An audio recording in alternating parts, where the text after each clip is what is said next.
Parliament, who should be defending our community and our jobs and the families that depend on those jobs, remain silent.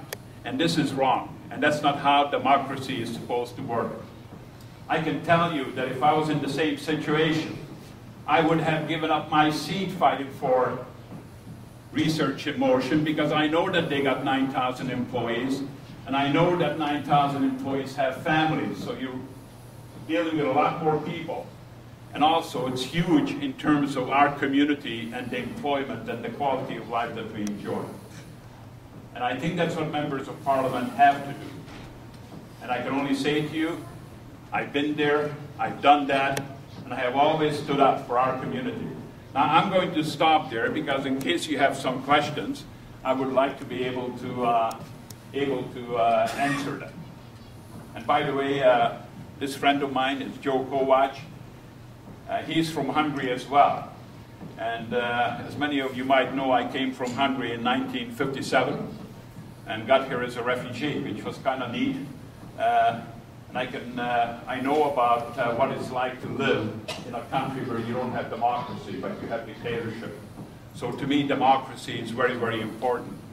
The gentleman over there is Prakash Ahuja, and he's my golf buddy. And I told him he can't golf till the campaign's over because I need his help. And so far I'm doing pretty good, and the weather is helping because it's not very good for golf. So he's enjoying himself coming around with me. He was he's retired now. He was a surgeon, a doctor in our community for many years, and I really appreciate his help. I have a young man, and I can see him. Jonathan, where are you? Oh, there he is. And you might know his, he comes around and he helps me on my campaign. And you might know his father, who's also the chair, one of the chairs of my campaign. And that's Dr. John English. He's the one who wrote the book on Pierre Trudeau and Lester B. Pearson. And Jonathan is gathering information so he can write a book too. But I will stop there and answer any questions that you might have. You can tell us what you think are closest to what you're talking about.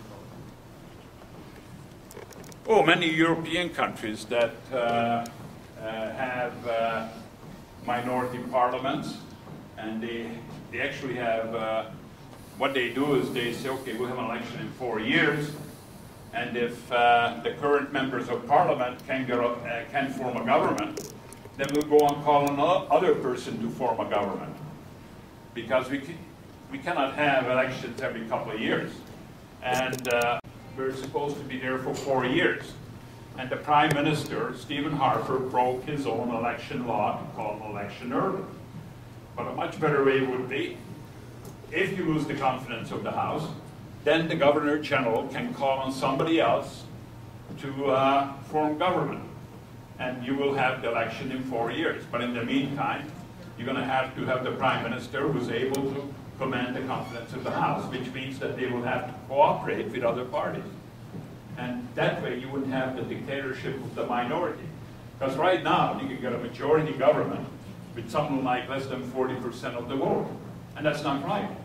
You know, because majority government should be when you have the majority members of the House, majority population electing members of Parliament. And if you only have 40% of the vote nationally, you should only get 40% of the seats, kind of thing. But many other countries do this. And like I said before, no other parliament in the British Commonwealth had this kind of situation, where the Prime Minister was found in contempt of Parliament.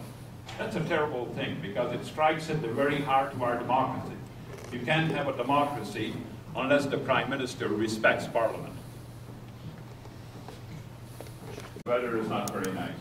You get to vote right here, that's great. Till it becomes 50% plus 1. So let's say we have the Green Party, the NDP Party, the Liberal Party, and the Conservative Party. You make those marks 1, 2, 3. Now, if you vote, let's say the Green Party gets the least number of votes. So if you voted Green, your first, you finish last, your first vote goes away. So when we count things again, it's your second choice that counts. And you keep doing this till you get to 50% plus one. So you have a consensual majority for the member who goes to Ottawa, which would also mean is that members of parliament, or people running to be members of parliament, would have to be much more civil to each other, because not only are you looking for getting, let's say in my case, the Liberal vote, but you want to make sure that you don't antagonize the people running for the other parties, supporting the other parties, because you'd like their vote on the second or third ballot. But it would mean that eventually the person who goes and represents the riding has 50% plus of the vote. In the last election, this election was the closest in Canada. It was 17 vote difference. 17 votes. So essentially, I got 36%. The Conservative candidate got 36% plus 17 more, and about 36% that ended up representing the riding. It would be much better if it would be 50% plus that you have to achieve, because that way you have to have the consensus of the community, and this way you don't. And it encourages people to run nasty campaigns, which really shouldn't happen, because you should be trying to educate people on what your policies are. I gave you the stuff about the Liberal policies.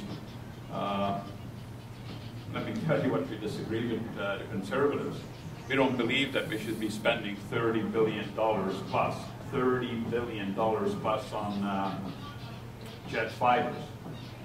We don't believe that we should be spending $13 billion plus on building more jails. You know, our crime rate is going down. Spending money on jails should not be going up. What we should be doing is doing crime prevention. Waterloo region has one of the best crime prevention programs in Canada, and I was part of making that happen. When I left university, I was involved in crime prevention work, working with young people in conflict with the law. And when I was on regional council, that's when I proposed that we set up the Crime Prevention Council for Waterloo Region, and it has become a model. It's a much more cost-effective way of dealing with kids that get in trouble. The other thing that we don't agree with is to give corporate tax cuts to the biggest and richest corporations in Canada. You know, the gas prices are right now are over $1.30 a liter. I figure the oil companies are making enough money already without borrowing money to give them a tax break. And the banks, well, they've always done very well.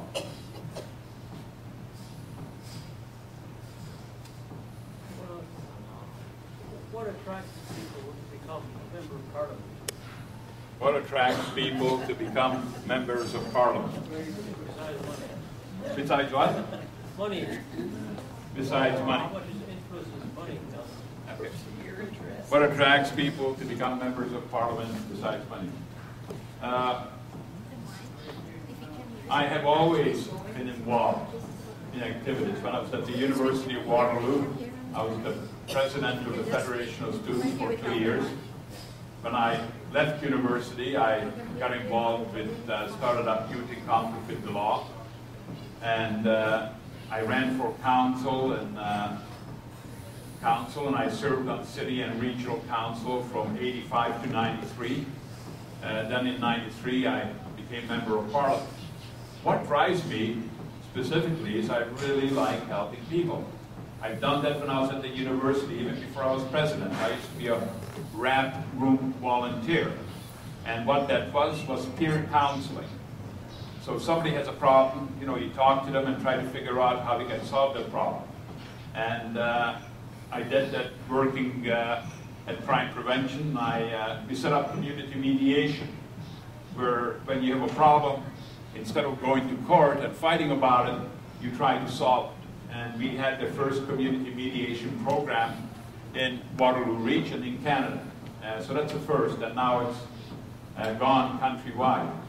The other thing is, even this morning, I had a call from a gentleman whose son is in South America, and he's in jail, and he's coming up for a bail hearing. So he's telling me that the charges against his son are trumped up. Well, I'm not sure about that, but I know that we have people that can help, and to make sure that Canadians abroad get assistance if there's a problem, to make sure they get a fair shake. And I like doing that. You know, I just genuinely like doing that. It makes me feel good. It makes me feel better than getting a hole-in-one, which I have never gotten. Not like Dr. Abuja here. I haven't got one either. Put up your hands and have. And also, like, I'm good at it. You know, I'm good at dealing with the powers that be. And I always look at, when somebody comes to me with a problem, I try to see it through their eyes.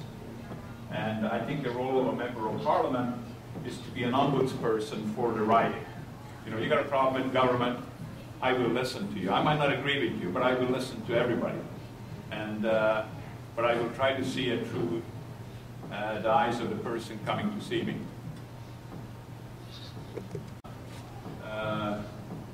We had a person whose citizenship was being taken away locally.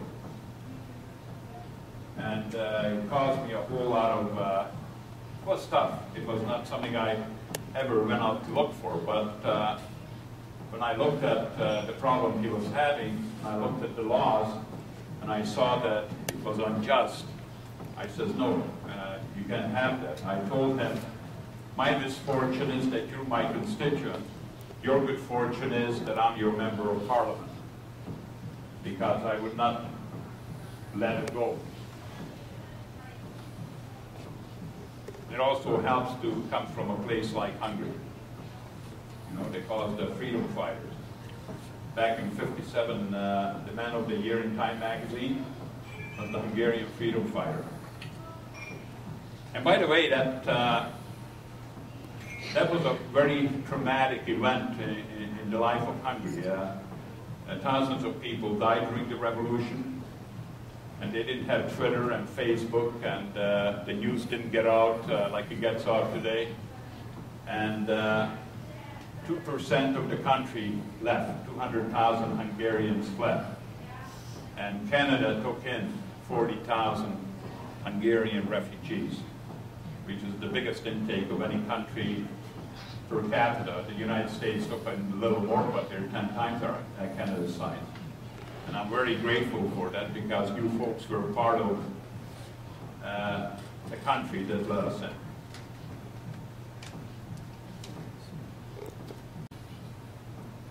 Any further questions? Some information for you. You should be also getting some information in the mail. I'm going to check at the front desk, because we have literature being delivered by mail as well. And make sure that you get it. If not, we'll deliver some. So thank you very much. Thank you.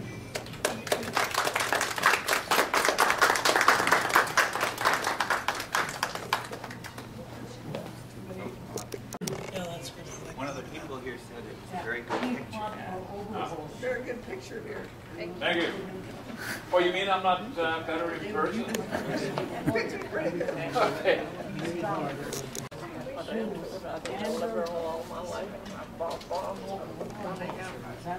Now they're giving it all to Japan and everybody else. What do you think that's Magyar ember, igen. Bacska, okay, yeah. I know.